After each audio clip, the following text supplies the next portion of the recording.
Kevin. Wow. What? You get this only nowhere else but the Kevin and Zach. Kevin, I'm not going to lie.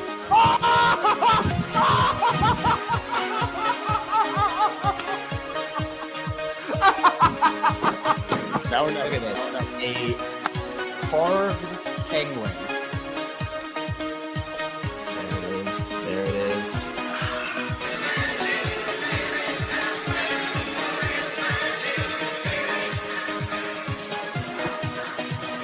Oh no. Are the O's fine? Are the Orioles fine, Kevin? I'm so embarrassed. Okay. The Orioles stole it. That game was stolen. It was stolen from them, then they stole it right back. What? Oh my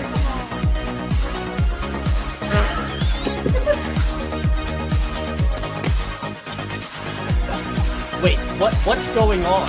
What is happening? What is going? Was it a diving play? He bobbled the ball. What is happening? Are they challenging it? No. Other wall. No. Kevin, I don't know what you saw, how much you saw. I've been chugging champagne. Sure, I spilled a lot, but what a game, man. He will be the legendary Birdfish. How about that? Birdfish fans, stand up. We did it. What can I say? What can I say? What can I say? What can I say? What can I say? I didn't think it would happen. I wasn't sure we'd ever get here. I don't care that it's against the Chicago White Sox. The Baltimore Orioles got the sweep. I didn't know if we'd ever do it. I didn't know if this team could stack 3 straight wins. Orioles have won. They get the sweep. Second 3-game win streak in the last 8 games. They've won 6 of 8. I think it's like 10 of their last 13 or something. Things are starting to look up in Baltimore. But listen, this is just the start. I know I said I don't care it's against the White Sox. This is a series that they should have swept. But the important thing right now is they did it. Because how many times have we seen this team look at the Cardinals series? The Cardinals series is the perfect example. The Cardinals series, this team should have at least won at worst 2 of 3. They probably should have swept, should have won all 3 of those games. They lose, they end up losing 2 of 3. And, this sweep does almost make it more frustrating in the Cardinal series because if you sweep that series, 8-game win streak. We're looking a lot different if you found a way to sweep that series instead of losing 2 of 3. I appreciate it. Get the brooms out. This was a must-sweep series. We've been talking about it all week long, especially after the first 2 games. Winning a series, especially in the hole that they're in, does not do enough. Gaining a singular game at a time does not do enough. They had to find a way to sweep this series. And I'm not going to sit here and pretend like they dominated. It was 3 really close games. It was 3 games that they should have handedly won every single one of them, but they didn't. They had to scratch and claw for these wins, but at the end of the day, they did it.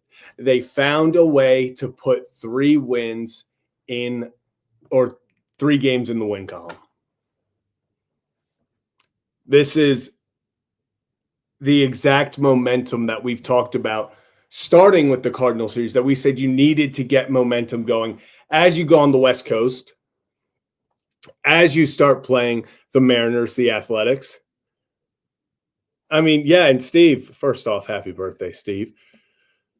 Pitching showed a hell of a starters. What? Starters gave up a singular earned run?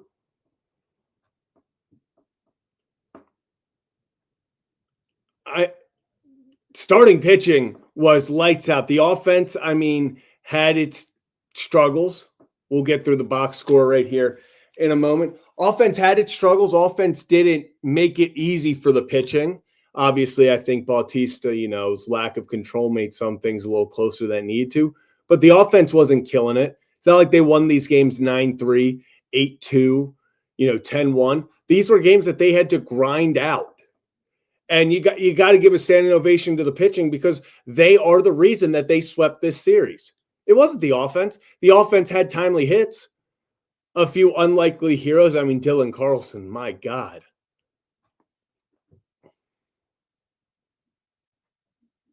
This team needed to get 3 wins against the White Sox. And the pitching, we all talked about the pitching being the issue.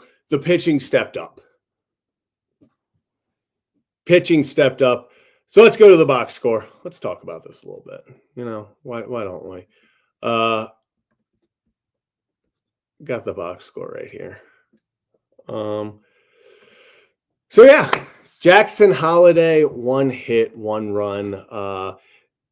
1 for 4. Ramon Arias, 2 for 4. Gunnar, 2 for 4. You like seeing Gunnar getting back on track. Just slowly, you feel like he is getting closer and closer to that breakout. He still just has 15 RBIs on the season. I saw people talking about that on Twitter. I'm not too concerned about that, because let's be frank, no one's on base in front of him for him to get these homers. I mean, hell, half of his home runs feel like they're leadoff homers. So Kobe Mayo gets the run. His at-bats are looking better to me. Still, obviously, yesterday, I think, was a lot better than today. But he does not look as overmatched to me. I think he's putting together better at-bats each time. Manuel Rivera. Yeah. Dylan Carlson. Okay.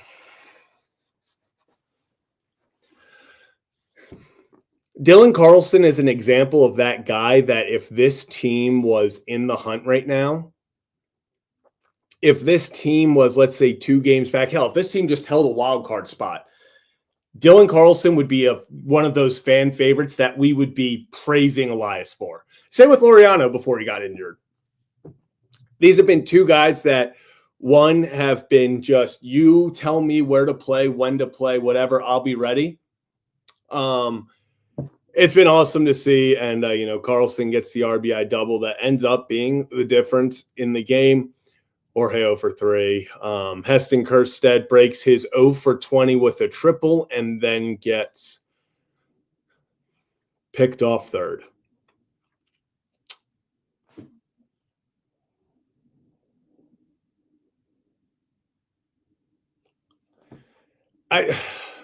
Heston Kjerstad has been so frustrating to watch this season, because the talent's there. Like we've seen it. We've seen the talent. And hell, I mean, not even we've seen the talent. We've seen the spurts. We've seen the grand slam against Texas, the big time home runs. We've seen the power. We've seen when he gets going how he can be an asset. But man, has it been tough to watch. Man, has it been just brutal to watch recently. It feels like he can do no wrong or no right. Even when he gets the triple, you're like, awesome, now you don't even need a hit to score him. Never mind, we're getting picked off. Yeah, I mean, you do. Jay, you want him to play well, and you root for these guys because we've seen Heston and we've seen what he's capable of.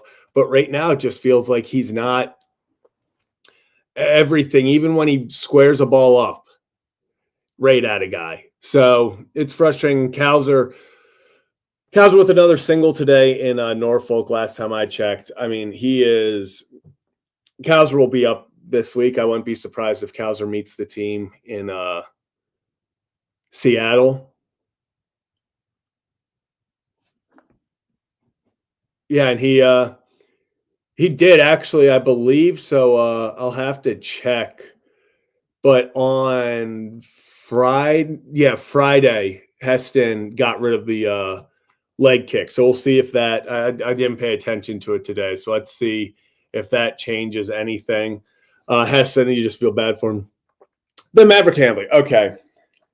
Maverick Handley is like very quickly because listen, we're gonna have Sam Basayo up. Yes, he will be up eventually.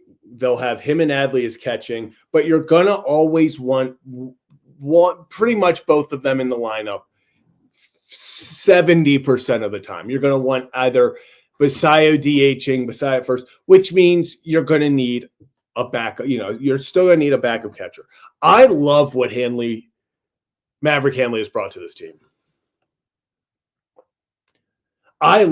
He is just a grinder.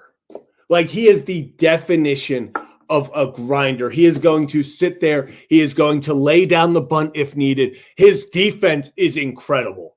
He stops everything in the dirt. Jim Palmer talks about his framing, his, just the target he gives the pitchers. Maverick Handley is becoming all those guys. I saw someone say, yeah, when Gary Sanchez gets back, eat the cost. Maybe Maverick's not going to be the offensive guy that Gary can be for those 3-week stretches he goes on. But Maverick Handley's just been a guy that when he comes up, he just grinds through at bats. He does the dirty things. He does the small things. He's going to do whatever it takes. I love the small ball aspect. Gets the hit, gets the run. So great. I just love what Mav's bringing to this team. So, yeah, and he had a fantastic interview after the game. So joining me, of course, welcome to Kevin and Zach React. It's Kevin Ostrecker. Kevin, how are you?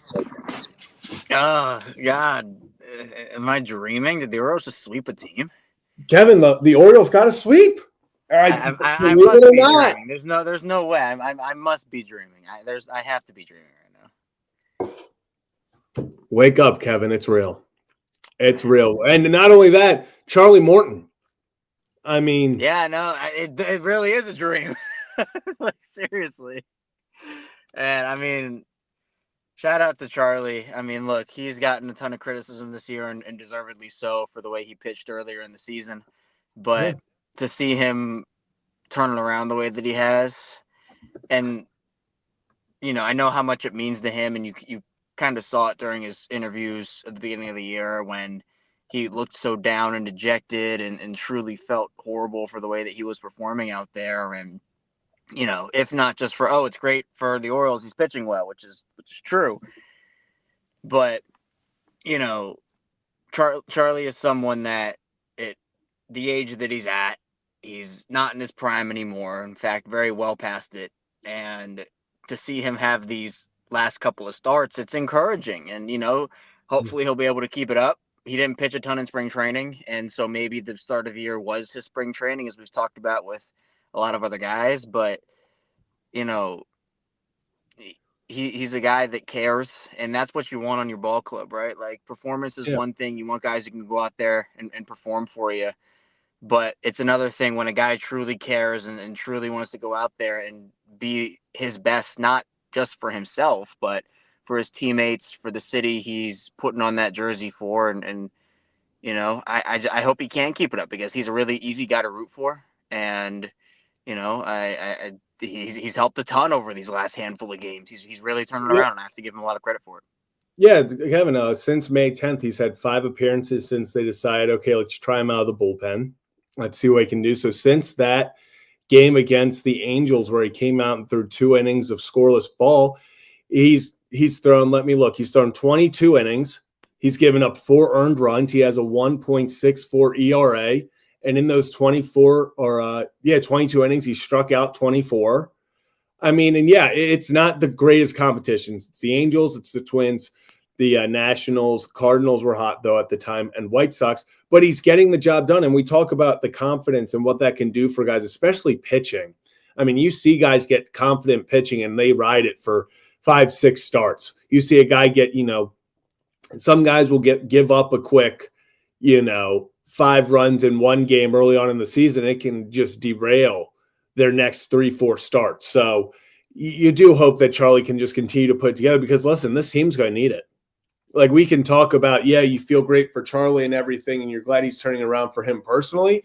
Hell, if he can go out there and give you 6 2/3, 6 innings, going in at least 6, we talk about the benefit that brings to your bullpen. We talk about just, hell, if he can go 6 innings, 2 runs, 6 2/3, no runs like he has his past 2 starts. I mean, this is one of those guys where we brought him in to eat innings and give you a chance to win. And you need him. And look, am I expecting this to be the Charlie Morton they get for the rest of the season? I don't. There will be ups, there will be downs. That's just the nature of baseball. It's the nature of sports. Charlie's going to probably struggle through starts this year, still moving forward. And with the way he's pitching now, I also expect him to continue to have starts like this as well. He is not going to win a Cy Young. He's not going to be the best pitcher in baseball. But you're right, where if he can eat innings and take some tax off of the bullpen. And, we gave the Orioles a whole lot of criticism, and again, deservedly so, for these starters not going deep into ball games, for putting stress on this bullpen, which I still do expect to come back and bite them. But, it starts like these, starts like what Dean had, and, Povich going out there at times, and obviously Tomo when he's able to go deep into games, and, everybody. It's everybody going deeper into games that will hopefully just keep your bullpen a little more fresh. And sometimes not having to put a guy out there makes a world of difference that can honestly be a springboard effect for a month or two. And it's the same thing on the opposite side of the spectrum, where if you have a starter that only goes 2 1/3 and you have to use 7 different relief pitchers on, let's say the first game of a 3-game set, it just sets a bad tone. And I thought the tone they set in this series was good. And look, you're right, Zach. Like, it's the White Sox. I'm not saying the season is back because they swept the White Sox. This is exactly what they should have done. This was the business they had to take care of and the business they had to do. But for now, this was the start of their last dance. This to me is it, where if you can't string together some wins here moving forward, your season, it kind of, again, like I said yesterday, it kind of feels officially over, but it would be officially over if, you can't manage to get some of these wins on the board here. So look, I'm glad that they didn't just win the series. They swept this White Sox team, but, now it's about being able to beat those middling and good teams. And that's the next step for them. Yeah, and Kevin, you go into Seattle now. They get the off day tomorrow, so you get the travel day. I'm sure they'll get out there tonight. You're 14 games below 500, and you talked about you have to start stacking wins, and it can't just be 2 of 3. You can't just be gaining 1 game every few days. You go Seattle, then you're in Sacramento. Then you got the Tigers, that tough stretch where the Tigers come into town. You get 3 games against the Angels. Then you're going to Tampa, then New York. And then you got, the Rangers again.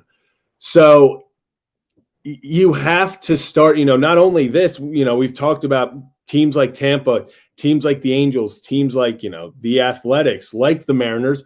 Not only is, okay, those are games that you should win series. Hell, these are teams that, because of the position that you've put yourself in, you have to jump them for wild card positions. So not only are you playing, hey, we have to win series to help, gain ground. Listen, you need every tiebreaker you can get. You need every tiebreaker you can get. You need every sort of, take 3 games against Sacramento. I'm going to call them Oakland. Take 3 games against Oakland. Like, you have to take 2 of 3 versus Seattle. You got to take 2 of 3 against teams like Texas. The Tigers are going to be tough, but you got to take 2 of 3 against them. Like, all you have to do is, it sounds simple. I say all you have to do, like this team hasn't been trying this all year. You have to beat these teams. You got through the quote unquote easy month, and congrats, you failed miserably. You put yourself even further behind the 8 ball than we could have ever imagined. So now your reward is you have to beat some better teams. You have to beat the Yankees. You have to beat Tampa. Like, you can't say, okay, if we go over, they play Tampa 6 times in the matter of 12 games. You can't be satisfied with, if we go 3-3 versus Tampa in those 6 games, that's a win. You got to take 4 or 5 of those, and hell, you probably have to take 5 or 6 of those if you realistically want to jump back into this, because like we've talked, Kevin, you're not in position where you can just be a normal, everyday, hey, just keep winning series and you're good. That was fine in, early May when you're, 9 games below 500, 8 games below 500. You do the win, just win 2 of every 3. You got to win 14 straight series now to get back to 500. And that's a lot tougher than it could have been if you were just 6, 7 games below 500 when. But you've put yourself behind this 8 ball. Yeah. And, you have to get that job done now. And there are still a lot of games to go. You still have your opportunity. And, they're showing fight. Again, I will say I was disappointed in the offense in this series, now that it's officially over. Yeah, I wish that they could have put up more runs. It was kind of discouraging, honestly, to see kind of the struggles that they had in terms of putting runs across the board against this team and against that White Sox team.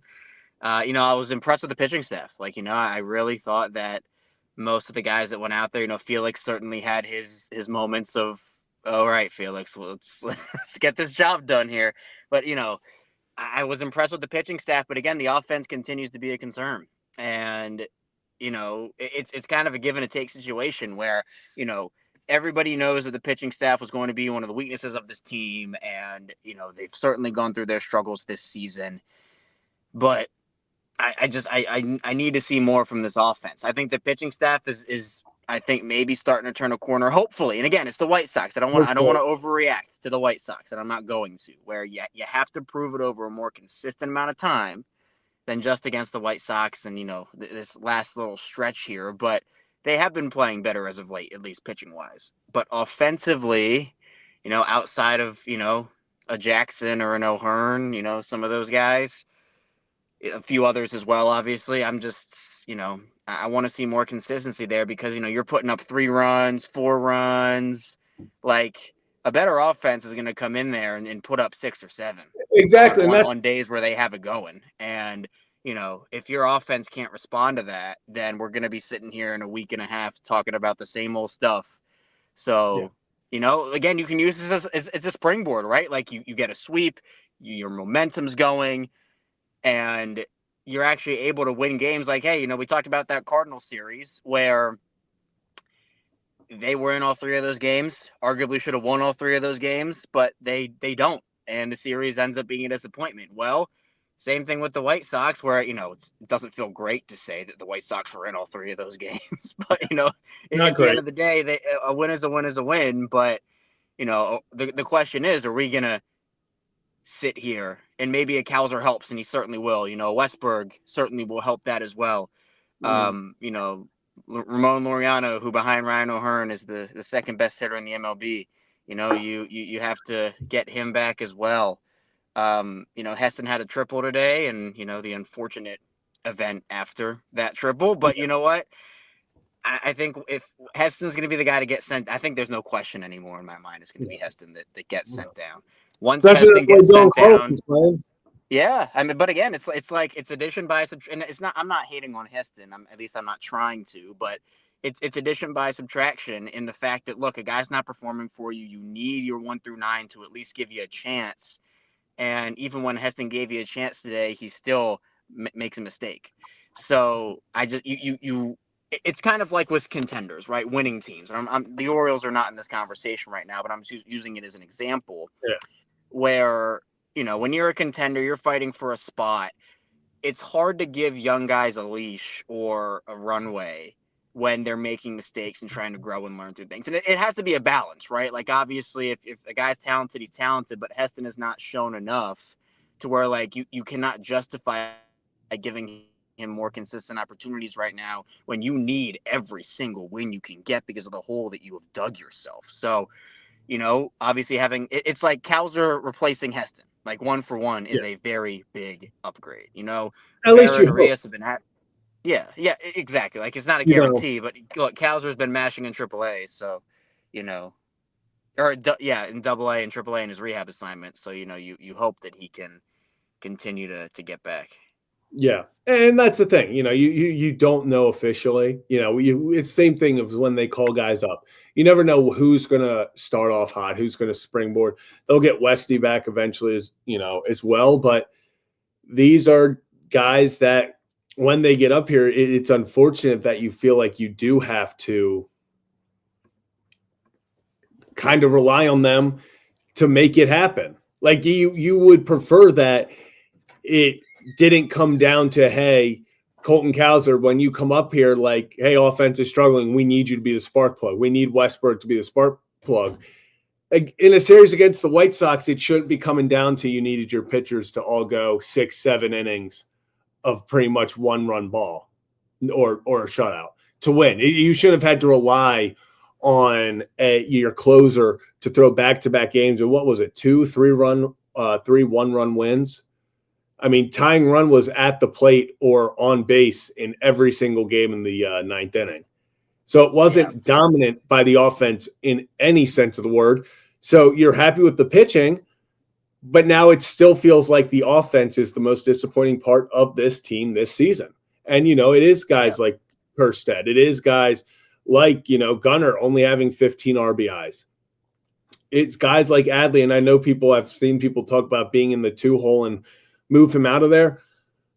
Honestly, at this point, I get why people don't want him in the 2 spot, and I would move him back. But I also understand that if they want consistency in the lineup to kind of be like, hey, everyone knows their roles. We're not moving people. We're not doing this shuffle shit anymore. You get your spot, and let's go win. I'm okay with that. If that's the reason they're keeping Adley there, because they just want to go out and be like, hey, you know your role. You know what you're doing every day. That consistency that we were begging from Brandon Hyde. If that is the reason they're doing this, I understand.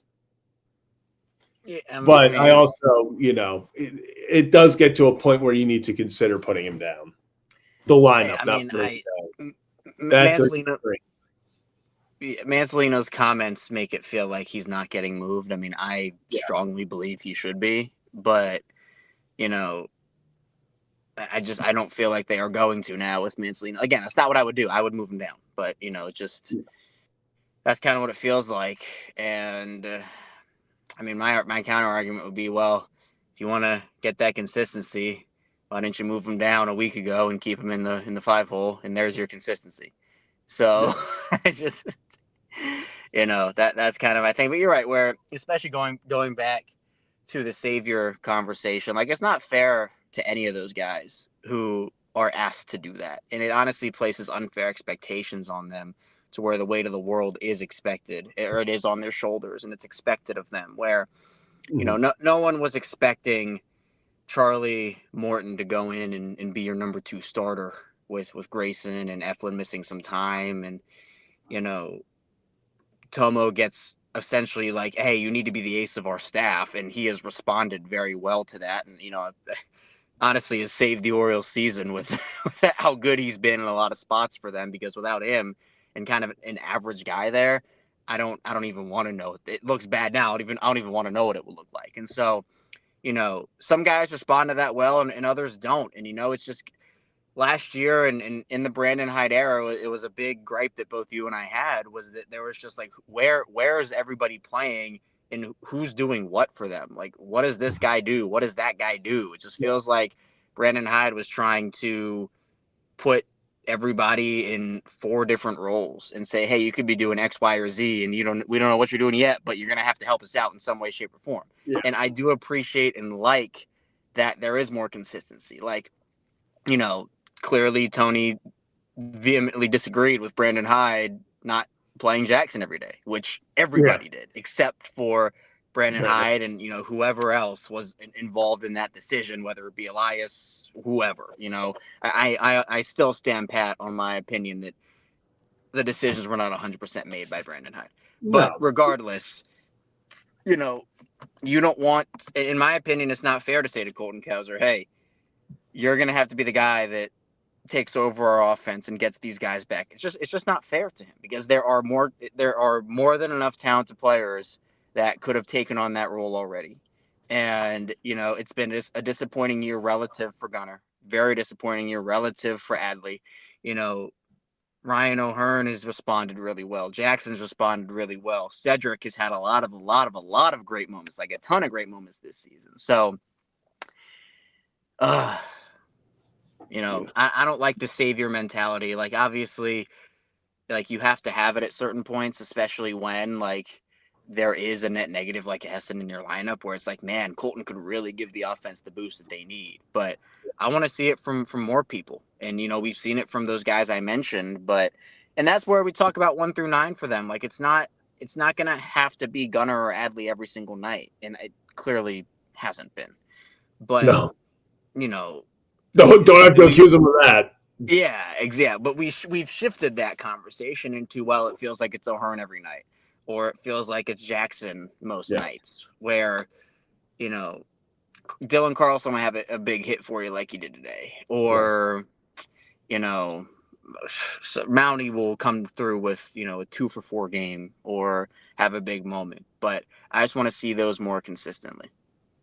Yeah, I agree. And I think that's where this offense has to put together. Like, there's no excuse. There's no more, it's early. There's no more, okay, yes, there are guys that are injured. There are guys, but Adley is still there. Like you said, it's the stars. It's one thing if it's the stars performing and the guys who are replacing. Like, if Adley and Gunnar were both hitting over 300, if they're sitting there and then all of a sudden, the Emmanuel Riveras, the Carlsons, the Maverick Handleys, they're the ones who are batting like below 100, and you're like, damn, they just have no help. Then you can sit there and be like, oh, once we get, guys back, it's going to all work out. But it has been the Adleys, the Gunners, who are struggling at times, and that's where it's like, okay, you've had to rely on these other people. Kevin just hated my point. I think Kevin just hated my point. Wow. I didn't even think it was that bad of a take, but if Kevin was offended by that, he just left. Wow. Okay. My bad, everyone. My bad. That's on me. But I don't even remember what I was saying. Like, Kevin just leaving just completely threw me off. So, yeah, okay. So I guess let's kind of like, okay, I'll finish my point and then we'll get into some call-ins. I'll put the link in the chat. I can't rely on, being like, okay, Colton Cowser, these guys are going to come back and it's going to change everything, because some of your top guys like Adley, oh, Kevin is now.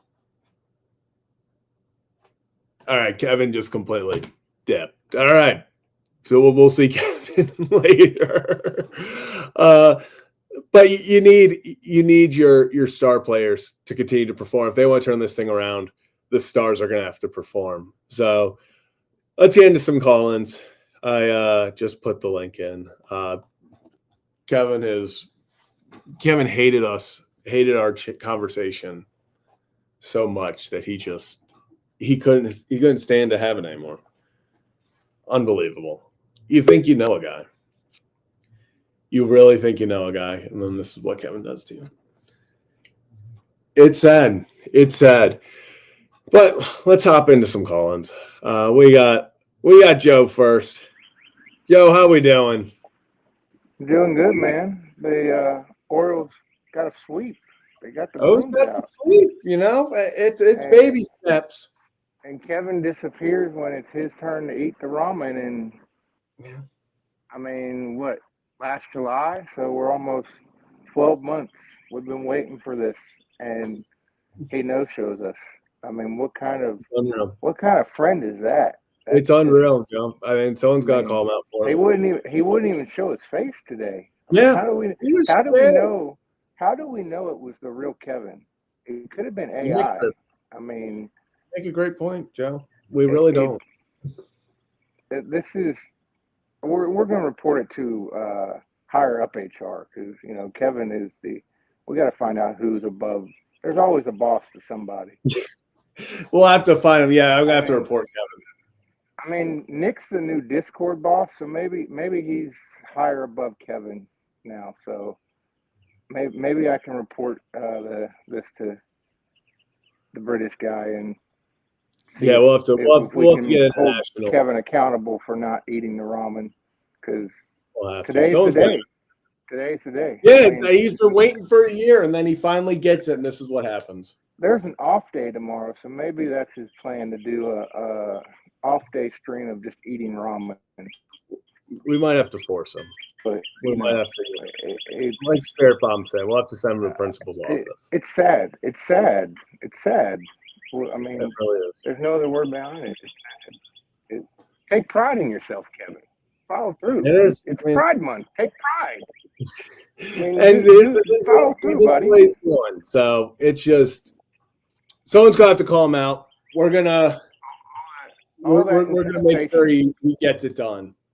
I mean, maybe we'll report it to Rocco. Rocco will take care of it. Yeah, we will. I mean, we'll get that. Won. The Hogs play tonight.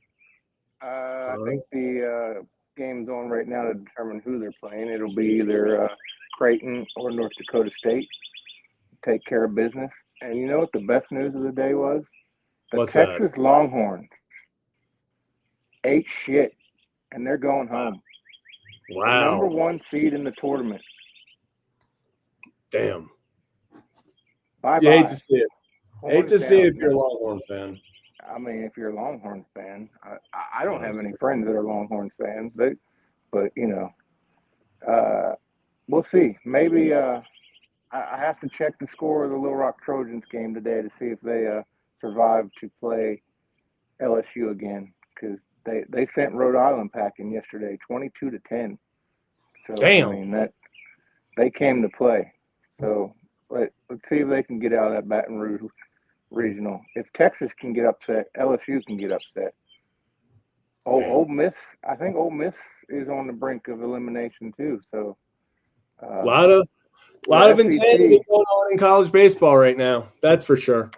The SEC is not as strong as one might have thought with all these national seeds. Frauds. So SEC's frauds. Coastal probably deserved one of those national seeds, to be honest. I mean, that's a they don't good respect ball club. the Fun Belt. They don't respect the Fun Belt. No, they don't. But maybe next year. Next year it's going to be Marshall. So next year Marshall's on the run. It's going to be Marshall's year. It's going to be the Herd's year. We're gonna see Zach Bollinger batting ninth for the Herd next year, going back to school. Joe, who knows? Well, I'll lay down a few sack bunts. I'll play some small ball. I mean, you can be like that softball girl that laid down the bunt and turned into a home run because nobody knew how to throw a softball. Yeah, that was crazy. I saw that one. That was something. I mean, that was entertaining, and her words for the catcher at home plate made it even more entertaining. But that those girls come to play too. So we'll see. Yeah, there's some intensity going out there. But Oklahoma City is buzzing this week. So, and they got Kevin Brown out there. They stole us a KB for softball. So hopefully, but the Orioles are winning without Kevin Brown in the booth. So maybe we need to have a conversation about that too. Maybe it's Kevin Brown's the issue. We're gonna have to talk about the Kevins and have a talk with them. Joe, appreciate you calling in. We got like 8 people waiting. We got so many people ready to celebrate the walk or the sweep. So Joe, we'll catch you next time. Let's keep the momentum going. Let's keep it going. Let's sweep the Mariners. Go on a run. Let's do it. We're never going to lose again. Never losing again. Joe, appreciate you. We'll catch you next time. Awesome. Let's keep this thing rolling. Next up, we got Danny. How you feeling, my friend? What's on your mind? Dude, I'm good, man. I'm good. Dude, hey, man, sweep. I'll take it. Sweep. I'll take it. Doesn't matter who it's against. A sweep is a sweep. No, especially for the way this year's going, dude, hey, man, I'll take a sweep against anybody. Like, I don't care who it is. I'll take it. That's what I keep saying. I get it's the White Sox. I get that we're supposed to sweep this team. I've seen this team supposed to beat a lot of teams, and they didn't. So No. I'm good with a sweep's a sweep. Get 3 wins any way you can. I feel the same way. And hey, man, the thing is, like, I wasn't really impressed with the offense at all this weekend. Of course, shout out Jackson Holiday. The kid is, dude, like, he's becoming a star before our eyes. But like, hey, man, pitching this weekend was great. Felix was a little shaky, but again, he's still coming back. So he's someone I'm not worried about. He'll get. But at the end of the day, man, a win is a win. And now you go on the road. You face Seattle and the A's, and then we come back home and we face probably the best pitcher in the world right now. And yeah, that's gonna be. Take it a game at a time. It's trust me. Oh yeah, that's not gonna be fun. But I love it. I love the momentum that you talked about. Pitching game to play, but the offense disappointed. And I think that's one of those things where we've seen Seattle with how dominant their pitching is. Oh my gosh, yeah. Unfortunately, this pitching is going to have to continue to do exactly what they're doing. And then the offense is going to have to find some way to get some runs. The offense can't rely on winning, because if the White Sox are giving you struggles, then I'll tell you the Mariners are going to come with some vengeance. Oh yeah, the Mariners are, and hell, so I know some of the A's are on a down streak, but the A's have some talent now, man. Like they do. I mean, you got Butler and Rooker are 2 great players, man. The A's have some bats. So I'm like, and I am kind of disappointed in some of our guys here. Again, like Gunnar, like in the long run, he'll be fine. Like, I'm not worried about Gunnar Henderson. In the long run, he'll be fine. But Adley, I'm not gonna lie to you. I would not be.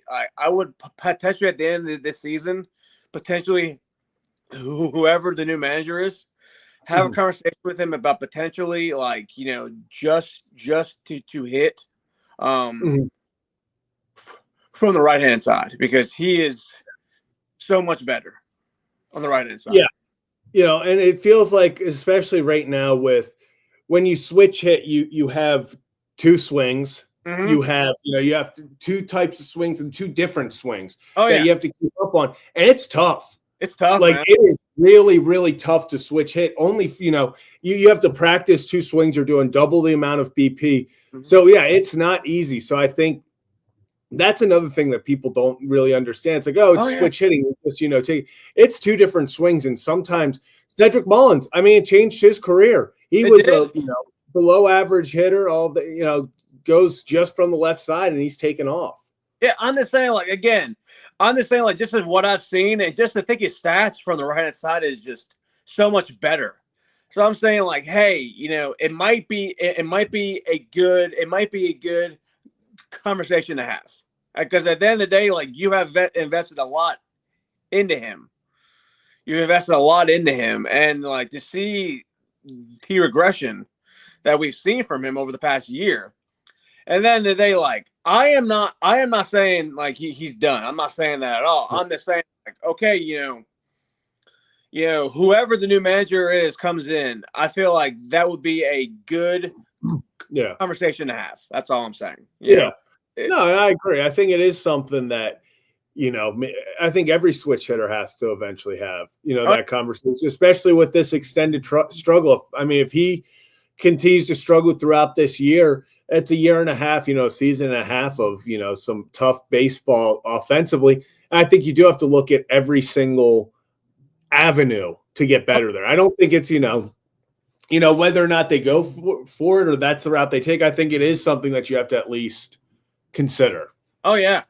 So I don't know if you heard this, but did you hear about John Heyman saying that the Orioles tried to extend Gunner? Yeah, over the offseason. I think the Orioles want Gunner. They want him long term. I think it's all going to be up to, how much money Gunner eventually it ends up taking and what he wants. Scott Boras is Scott Boras. It's going to be tough, but it makes me feel good that is a focus of theirs, is to extend him, really focus on that. I feel like I use Lamar for the Ravens again. Like during that time a few years ago when it looked like Lamar might leave, I told my friends if Lamar Jackson leaves Baltimore, it might be riots. I wasn't being that literal. I was saying but literally that's how it feels. Yeah, and if same with Gunner, I'm like that guy cannot leave Baltimore, and he hasn't. And guess what? He won't. He's not leaving Baltimore. And Gunner is he's having a down year, dude. He's that guy. He's that guy. Yeah. Even a down year for him is a damn good year for others. Oh yeah, I'm saying and by the way, he's still being good. He's still a good player. I mean, you look at him he's having a down year compared to his, but it's still he's still having a good year. And I'm just saying that is the face, he's the face of your franchise. Yeah, he is. I think, we talk about guys like Jackson Holiday. I think he's going to be a star. I think you have all these guys. Gunner's the face. He is the face of this team, and I think it's going to continue to be that way. And I think that's why it's happy that they're, at least to see them putting in effort to be hey, this is a guy we want long term. I will say this: don't let it be a Vlad Jr. thing to where it keeps on going. Because at the end of the day, potential free agents might not want to come here knowing that this guy in a couple years is gone. Yeah. Because the earlier you get him, the better. Yeah, I'm still saying I understand it's Scott Boras. I understand it's going to take a lot of money. But at the end of the day, he's your guy. If he's your guy, and I understand Scott Boras and saying it's going to take, it's probably going to have to start involves the 4. It's going to be and that's the starting point. I'm saying it's going to be a massive amount of contract, but at the end of the day, he's your guy. And at the end of the day, if he hits the open market, he's gone. Oh, without a doubt. And that's what sucks, because if he hits the open market, he'll get $100 million more from somebody else. Oh yeah, he's gone. Yeah. He's gone. So you have to get it done. You have to get it done quick. And I think, like you said, the faster you do it, the better. And the thing is, Toronto knew if Vlad hit the open market, he was gone. So and what happened? They got him, and they probably had to pay him more than they probably would have a few years ago. So I'm saying, hey, it's going to be a lot of money. We all are aware of this. But at the end of the day, and I understand who his agent is.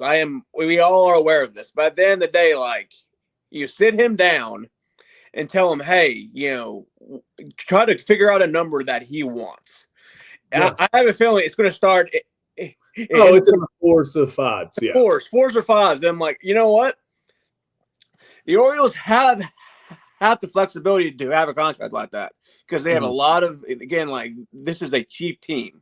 Comparably, I mean, in terms of payments, again, but a lot of their guys are on pre-arb or just starting arb. So, again, you can afford a contract. And I understand if you have to, do some deferrals, absolutely. But at the end of the day, get it done.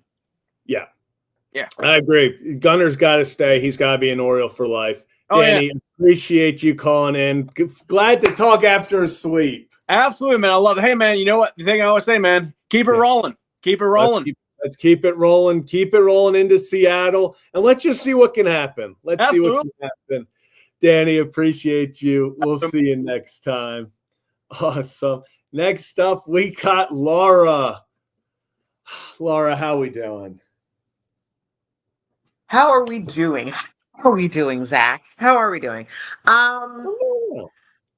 Win. It's a good sweep. You're supposed to sweep the White Sox, though. Disappointed that we did not put up more runs on the White Sox because, again, this is a team that was built to. So that's why it says they're back-ish. Let's see what happens over these next couple of games here. I agree. Go ahead. Zach, you were going to say something. I mean, this is I agree, Lord. This offense has been rough. This has been you can't barely out hit the White Sox and feel confident right now. I mean, pitching, awesome. Love it. But it's the White Sox. We'll Like you address that should in a minute. be having your closer. You shouldn't be having to go to another guy to close out games because you already had to use your closer in two high leverage situations against the White Sox, and now it's okay. Against the So White Sox of all hey, you teams. got this. Mhm. Yep. So hey, you get the sweep. It's what you wanted. You know, the pitching steps up, and hey, if you're gonna have one struggle and the other step up, at least go get wins, and that's what they did. True. I mean, if this team has any hope of salvaging this season, this is where it begins. Yep. So, like you said, the teams that are coming up here, I mean, Seattle is obviously going to be very tough. You should at least win the series and or sweep Sacramento, but they've been playing very tough. Um, I mean, the Angels. I mean, hell, we made the Angels pitchers look like Cy Young winners against us when we were out there a couple weeks ago. It's a toss up. So that's why I'm like, we're back ish. Let's see what happens.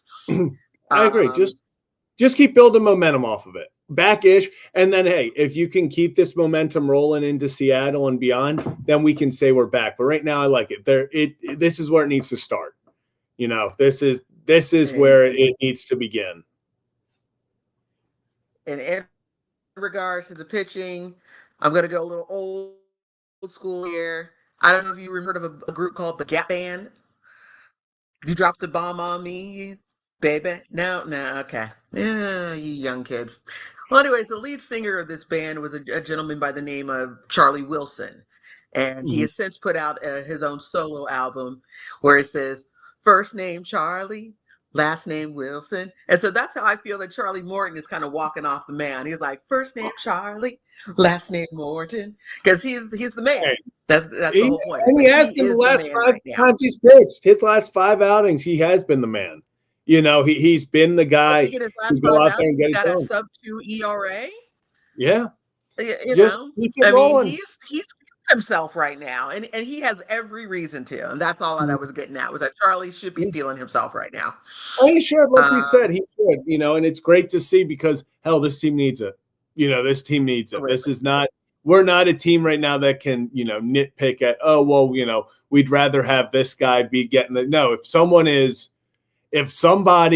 performing well like Charlie is right now, you need them and you need them to keep getting the ball. So as long as Charlie keeps pitching like this, keep giving him the ball every 5 days. you go.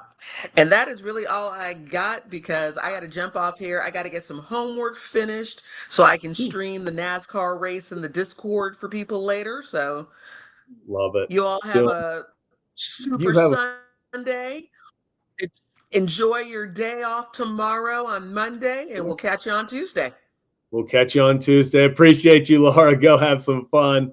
Appreciate everyone tuning in. It's Kevin Zachariak doing call-ins every single day after games, win or lose. Next up, we got Steve. Steve, how we doing? Birthday dubs for the win. I am love it. But 2 starts in a row, Charlie Morton going minimum 6. Yeah. I didn't have that on my bingo card this year. No. Especially the way he started. But this offense was absolutely anemic in the series. I appreciate the sweep. You know, we talked about it. I think it was after the last Cardinals game. Got to sweep the White Sox, and we did. But it's a case of pitching shows up, hitting doesn't. Yeah. And it felt like it's been one or the other all year. You know, they've yet to put together a complete series, that's for sure. But even complete games are few and far between. Exactly. And I will give credit where it's due. Mayo's looked a little bit better this time around. He's Yeah, starting to look like he's figuring. It looks like he's starting to figure it out. yeah, and it's just confidence. He looks comfortable at the plate. Exactly. But you think about this series in Seattle. Seattle ain't easy, No, especially at their place. no, that's a tough place. But it looks like you're getting Hauser back Tuesday. Westy not long after that.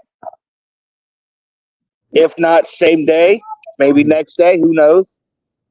Yeah, And I dare say Jackson looks comfortable in that leadoff spot. damn comfortable. I mean, that's where he belongs. It's his spot until I would just pencil it in there every single game the rest of the season. I mean, Manzolino pretty much alluded to it, but that's what they have to do. He has shown you that he is the guy. I mean, even coming up through the minors, it was like, hey, when he gets comfortable, he is the leadoff guy. He is the guy that's going to be, for the future in the leadoff spot. Boom. Now all of a sudden he's here. He's comfortable. He's in the leadoff spot, and my God, does he look great there. So give him that spot. Let him run with it. But I will say I'm liking the starters we got going in Seattle. It's Eflin, Pagano, Povich, I believe. Yep. You got to win the way of 2 of 3. You can win 2 of 3. Absolutely. And Eflin, his last start, absolutely shoved. Mm-hmm. Povich was shoving until he got into trouble, and Sagano's been pretty much the ace of the staff so far. Mm-hmm. But, I get that. Exactly. And then you look at the bullpen, Kittredge again today looked really good. Mm-hmm. I think that is a big signing for Baltimore for their bullpen, because I remember watching him when he came up with Tampa. I don't remember which one it is. I think it's his slider or his changeup that is his big pitch, and it's nasty when he's on. And that's, unfortunately, I talked about it when he first came up. If we were more competitive or we were in this race, it would be such a big addition. It kind of gets swept under the rug of how good he is and how much he can help this bullpen because of how far out you are from the race and how, the season does feel a little over for a while. But that is a massive addition to the bullpen. Absolutely. And, Baker closed out today, right? Yep. If Bautista can't go, you can either throw Baker to close, you could throw Kittredge to close, because I believe Kittredge does have closing experience. I believe so too, yeah. So the bullpen's looking good. You just got to get the other guys, in line and get them on their games. So that way, once, if you have a starter that goes 7 or even 6, 7, 8, 9, you know who you're going to, and there's no questions. Yeah, I agree. And that, that completely talks about, even just knowing your spot in the lineup, knowing where you're going to be pitching is also big. Having that consistency can really help. It does. But starting the week with a win, a sweep, and birthday sweep. Birthday sweep. Yes, but I'm telling you right now, seeing Cowser come back probably Tuesday, it's gonna help that lineup big time. Yeah, I mean, and that's a spark plug. That's a guy he hustles on every ground ball. He's gone first to third on every hit. You love those type of energy guys. I think he helps a lot. So, Steve, you go enjoy the rest of your birthday, big birthday sweep, and we'll talk to you next time. Yes, sir. Have a good one. Have a great one, Steve. Awesome. Next up, we got Sam behind the scenes. Sam, what's up? We're back. Got the shirt on, man. Got the hoodie. I'm I happy. love it. I'm happy with it. And people were talking about that it was close and whatever. I don't care. I mean, yeah, watching the games, I still like never felt like that we were gonna lose. You know, Mm, even today when Soto gave up the home run to make it a 1-run game, I was like, we got this still. yeah. Like it just didn't feel like we had lost any momentum or anything because maybe it is because it's the White Sox, but I also think it's just because we had some sort of like I guess like Orioles magic, right? Like we just had Yeah. we had the drive because we knew it was like basically must win, right? Must sweep, right? Yeah. And the boys got it done. No matter which way, doesn't matter. We got it. Yeah, and that's the thing. Yes, it's close. Yes, it's the White Sox, but I agree with you. At no point, especially this game, the past, really any of these games, did I say, "Hey, I think they're going to lose this." It felt like they were in clear control. Hell, even when Felix was getting a little Yeah. rattled and he was wild, it never felt like, "Oh, we're going to lose this." It felt more like, "Don't be annoying and have this go to extras." It Yeah. never felt like, "Oh, they're going to blow this." It was more like, "Hey guys, can we just end it here? Like, why are we making this harder than it needs to be?" But Yeah. it's baseball. Baseball is going to be close. I mean, naturally, it's going to be close games. You're going to have to fight for wins. I mean, we saw the Rockies battle against the Yankees. Hell, they beat the Yankees one game, and every single game was close except for one. You have to, you just got to find ways to win. It doesn't matter at the end of the day if you win by 10 or 1. It all goes down as the same. Yeah. And I mean, it's great to win those giant blowout games. Like I think about like opening day, for example. Like we won Yeah. by like 10 runs. I mean, that's an amazing feeling. But to win a close game like this, to win like you see Baker getting fired up, like it brings them together more. It brings them together more. And I think this was just, yeah, this was just fantastic. Yeah, and And there's a fire about this team recently that yeah, there wasn't. It feels like there's just an energy around them where they're going out there and they're fighting, they're scratching, even against a team that, yeah, you probably should blow out. hmm They're going to fight for every run, and that's what I like seeing. I mean, they're being aggressive on the base paths. They're making them make mistakes. It really is the type of baseball you felt like they should have been playing this whole season. yeah, and it's yeah, and it's the underperformance, right? Like we know this team can do so well. Like at the beginning of Mhm. the year, looking at our lineup, fully healthy, it's like I don't really see a hole here, right? Like Yeah, 1 through 9, everyone can contribute, and then so they've just been getting injured, and the people who should be performing, like you guys are talking about with Adley and Gunner, have not, and then they're starting pitching. We all know, but it's like they're finally starting to get back. They're smiling again. They're feels like they're happy to play baseball. There were stretches where like a guy would hit like a leadoff double, and the fans wouldn't. I personally didn't feel like I was like we're still probably not gonna get the ball in, yeah, because yeah, we're not. And they would like lazily do the thing. And yeah. then now they seem happy though again, and it's great. It's It just fantastic. it started. It felt like about a week and a half ago where the team suddenly. I remember against the second two games against Boston. It felt like they were having fun. They were smiling. They were making plays. It felt like there was more energy. Guys are running everything out. They're taking extra bases, and they feel like there's just this energy around the club, and almost I want to say confidence of, hey, let's just go win. There isn't that feeling of, oh boy, what's going to happen? Oh, are we going to blow this? They're just out there and they're playing. And you can tell that it's a lot better when they're doing this versus they're pressing. They're trying to play perfect. They're just playing baseball right now. And it's getting them wins. Yeah, and I think yeah, I agree with you. It was that Boston series. Like Mhm. after I watched that walk off, right, Yeah. with Rafael Devers, I think it was. That was like Yeah. for me. That was like if they don't win the second game today, that's how I'll know it's like over. Yeah. Like that's a loss that you were leading by 3 runs. That's a loss that should like piss you off, right? Mhm. And Yeah. they went out and got the next one later that night, and it was crazy. It was I think it was Mateo's might have been Mateo's first in center field. I think he Yeah. was.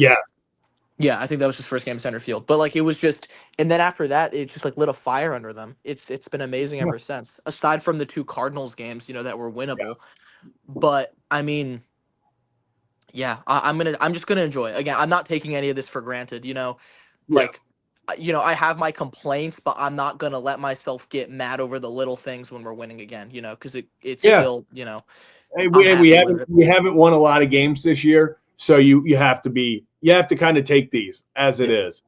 Go out and just understand that, hey, you're going to have to put together some runs and just enjoy it, because we got over 100 games left still. And Yeah. if you're going to complain even after the wins, it's going to be a long 100 games. Yeah. And I don't even, obviously it would be a horrible setback to miss the playoffs this year, which are probably going to happen, right? Yeah. But I just want, like you guys were saying yesterday, I just want to be like turn on a game in like August or September and for it to actually mean something. Yeah. You know what I mean? Yeah, they don't have to make, they don't have to make the playoffs, but I want it to be August. And it's like, well, I mean, if they still can, they're 6 games back. If they can just make a run, it can happen. I don't want to turn the TV on in August and be 15 games out of a wild card spot and they're just playing anybody and no one cares. That's not what I want. If they're going to, even if they don't make the playoffs, I want this to be competitive. I want it to be till the very end. Yeah, you got to show, the fans, you got to show yourselves that like that's not this is like an anomaly, right? This season is a blip. This isn't who the organization is, right? Yeah. This isn't like, don't let it become a trend, because if you start losing out and this team loses like 100 games this year, that's like that stays with you. I mean, that's how the White Sox lost their competitiveness, right? Mm-hmm. Yeah, and that's how they turned into who they are today. We got to avoid that at all costs. Yeah, I mean, it really does stick. That type of energy can change. I mean, it's about organizational and just kind of your whole team's, losing sticks with you. And if you get the stench of losing in your organization, it can stick around for a long time, even if you're not intentionally doing it. That's why you see so many of these teams that tank, even when they get good players, they don't have that winning culture. It can infest in you. But Sam, appreciate you calling in. Hopefully we catch some more of you after some wins this week. So appreciate you as always. We'll see what happens. I mean, the Mariners look insane. I'll keep my It's gonna be fingers crossed. But you just gotta find a way. If they can find a way to get 2 of 3, I think that's a big win. Yeah, 2 of 3 against them. All right. We'll catch you, Sam. Appreciate you. Awesome. Next up, we got our guy Gordon.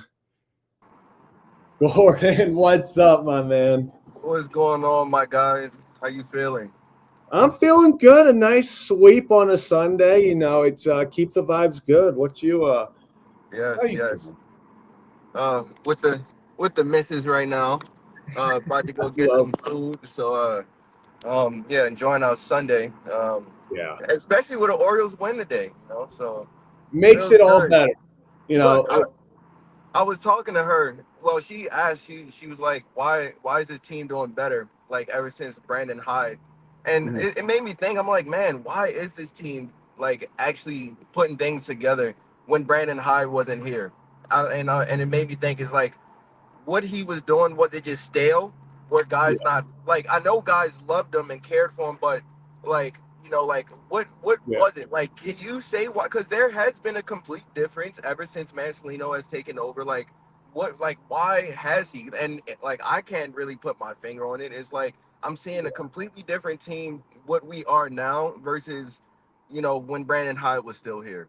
Yeah, and I think that's part of it, is maybe even just a simple thing as these guys knowing their role, having the confidence of Manzolino going to Jackson Holiday the second he was named interim manager and saying, hey, you're our second baseman. You are playing every single day. It's giving guys confidence. It's not solely going off analytics. It's little things like when a pitcher is pitching well, even though, he may be at 90 pitches or whatever, sending him out that extra inning, letting Morton pitch into the 7th today, letting Kramer, go yesterday, letting Eflin go, letting them finish out innings, and trying to, instill that confidence that, hey, we believe in you. You're our guy.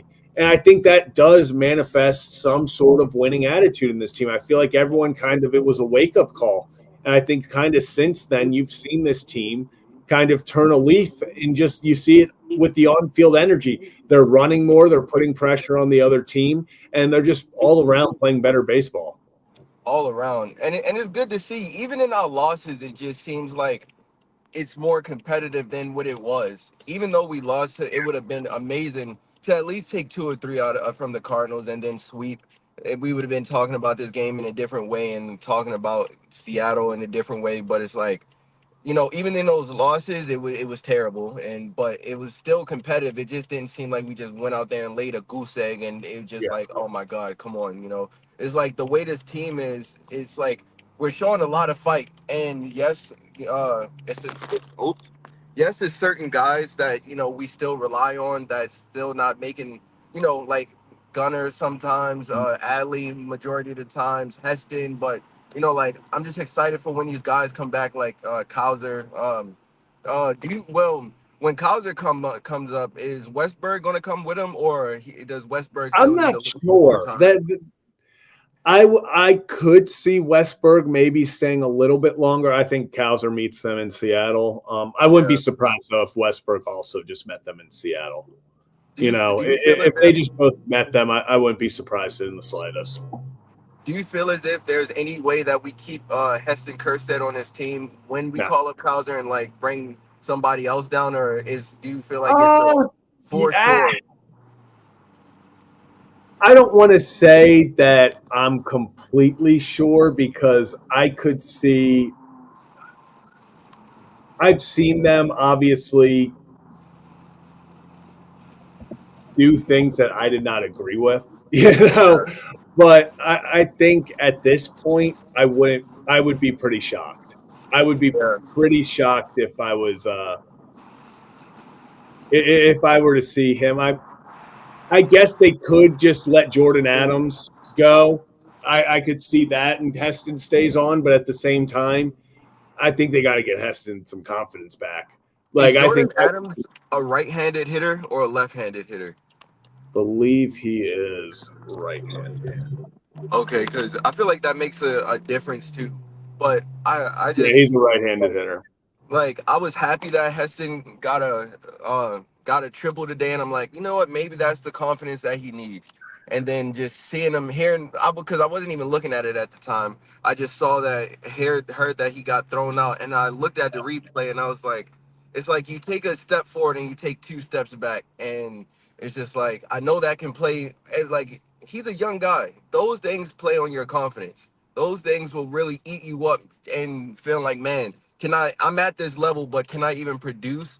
Like, I feel like he needs to get sit back down just so that he can get some confidence back and so that he can rake and hit doubles and, hit one over the fence just so that he can calm down and get him a little bit back and then, bring him back up and hopefully he starts raking the same way or start making things feel comfortable the same way Mayo has. Like, his at bats Yeah. have been completely different. And, like, I've already expressed my feelings the way how I feel about Mayo. Like, I'm not that big of a Mayo fan, but it's like, seeing him up there having the competitive at bats and, him actually feeling more comfortable up there is good to see, and I want to see Hessen go up there because even though I'm not that big of a Hessen fan, I do like him a lot, and I want to see him Yeah. succeed. It's just like, like just him being up here just, is not only just hurting himself, but it's hurting his team, and we just cannot afford to have holes in this team right now. And there's a lot of holes in this offense. And I was remembering what Kevin said earlier before you said something that made him, just say, F this.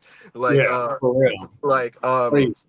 it's like there's our offense is not producing because the people that are not expected to produce, but the people that are in the role when we have guys on have never been in those situations before or are completely struggling at the moment to where it's just like they don't even have, I don't want to say they don't have confidence in themselves, but I mean, like when Allie gets up there with two guys on, I don't expect him to hit a home run or hit a double. I kind of expect it to be a Yeah. line out or a single. I would like him to, but the way that Yeah. he is, and if I expect that from him, you think he expects that from himself too, or like it's like you kind of get what I'm saying, right? Yeah. Like the guys that's in the position to add runs or do the little things, they're just not doing it. Like 1 through 5 are the guys that get on, but we need the lower bottom of our lineup to push those guys in, and it's just not happening. Yeah, and it is a confidence thing. I think this team, especially Adley, I think it's all mental. I think it is a lack of confidence that he has in himself. I think it's manifesting over into his game because he doesn't have confidence when he's up there. Like you said, I don't think he goes up there expecting to hit a double. He doesn't expect to hit a homer. He doesn't have that confidence of when we saw him spray it all over the field when it was like, okay, Adley comes up, he'll go opposite field double here, then he'll pull it down the line to get a single there, then he'll go up the middle to get this, he'll hit one over the fence. Right now, it just feels like you said, it's like, oh, there's probably going to be a pop-up or a weak ground ball over to the second baseman. And if everyone's thinking that, it is also in his head, and that's where these players can really start to, fall apart mentally. And it's hard to get back on that horse once you've fallen off. That's the mental side of it is just brutal. Do you I know this will probably never happen, but do you feel as if there's ever any point of the season, let's say Ali continues to hit the way that he's hitting right now, do you ever see him ever being sent back down to kind of reset himself, or do you think they're just going to let him rock out with? They would. I don't think Adley is ever going to be. I think he could see less playing time. I just don't think that. I think that would hurt his confidence more than anything. That I think they're going to have to ride with that, idea or I guess game plan of we're going to just keep giving him opportunity, try to work through this, maybe Mabry, the new hitting guy that, coach coming in can help. He's been a hitting coach for like 15 years. See if he can help. He's a guy he's played the game. Maybe he brings another voice into that room that can see things with Kerstead, that can see things with Mayo, with Rutschman, and kind of build off that. But that's kind of where that is. But I just don't ever see him getting sent down. I don't ever see it, but I'm just like, if things continue the way that they are, and it's like, I don't know, like, would it be more detrimental just to have him up here? Like, you don't want to ruin him. Like, regardless of his confidence, you don't want to ruin a guy with all the upside and he's not, succeeding at this level that you expect him to succeed at. Like, it's just like, man, like, I just don't understand what happened. He was raking for 2.5 years, and then last year at the All-Star break, even I feel like it was started at when we got swept by the Cardinals last year. It's like everything just changed, and it happened with him and it happened with this team. But like, I just hope something changes, but yeah. I do too. They got to get some confidence back. But Gordon, appreciate you calling in. I'm glad we could talk after a sweep. Yes, Let's sir. hey, we talk about confidence, getting things back on track. This is an incredible opportunity. Keep building off this. Go to Seattle and just see where it can take you. Just keep playing good ball. I'm excited. And look at this. My perfect attendance for the Baltimore Ravens, my PSL 2020. Well, this was in 2018, and I haven't missed a home Ravens game since 2014. And I remember they were giving out these perfect attendance badges. So yeah, I had these in my car since like 2018. My mom made them. It was Orioles. It was supposed to be Orioles and then Ravens, but the sun faded them and everything. Yeah, the sun. I'll always keep my teams with me everywhere I go. So always. Awesome. Yes, appreciate you, Gordon. We'll catch you next time. You have yourself a good Sunday, man. You stay safe as well. Awesome. Love it. And I'm seeing some people in the chat talk about Corbin Burns. That's super unfortunate if that is the case. I see he did say that he said, his arm is. Ugh. I hate that. I hate that for Corbin. But looks like that's it for this edition of Kevin and Zach React. Appreciate everyone who called in. Appreciate everyone in the comment section. And anyone who just simply tuned in, hit that like button if you have not already. It's free. Helps us out a ton. So hit that like button. Subscribe if you haven't already. Become a member if you want to call in, or just simply hang in the chat, because you'll probably be gifted a membership. This community rocks. So that's going to do it for this edition of Kevin and Zach React. Appreciate all of you for tuning in, and we will see you next time. Gerardo Parra.